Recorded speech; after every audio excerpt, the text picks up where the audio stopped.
ওদের ক্লাসের পিছনে নাকি বিমান পড়ছে। এরপরে আর আমি আমার ছেলেকে দেখি নাই, এখন জানি না কি অবস্থা। কিছুক্ষণ আগে আসছিলাম, তো আমার ছেলে তো কোচিং করে, তো ওকে খাবার দিয়ে গেছি। আমার আরেক ছেলে আছে ছোট, পিজিতে পড়ে, ওকে নিয়ে গেলাম আর ওকে খাবার দিয়ে গেলাম। যা যখন বাড়িতে বোরকাটা খুলতেছি, এরকম টাইমে আমার কাছে খবর গেছে, এক ভাবি আমাকে ফোন করছে যে ভাবি আপনি কোথায়?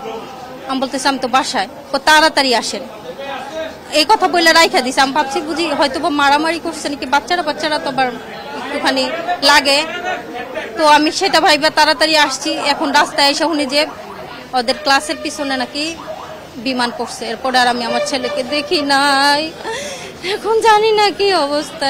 যে যদি রক্তের প্রয়োজন হয় রক্ত দেওয়ার জন্য প্রস্তুত আছি আমি, ও পজিটিভ রক্ত। সাথে সাথে আমরা দোয়া করতে পারি, আর তো কিছু পারি না। আমরা পারি দোয়া করতে, যাতে যারা অসুস্থ হয়েছে তাদেরকে আল্লাহ তাআলা যেন সুস্থতা দান করে, এবং সাথে সাথে যারা মারা গেছে, ইন্তেকাল করেছে, আল্লাহ তাআলা তাদেরকে শহীদি মৃত্যু কামনা করি। সাথে সাথে তাদের গার্জিয়ান যারা আছে, মা বাবা আত্মীয় স্বজন, তাদেরকে সবরে জামিল এখতিয়ার করার তৌফিক দান করুক।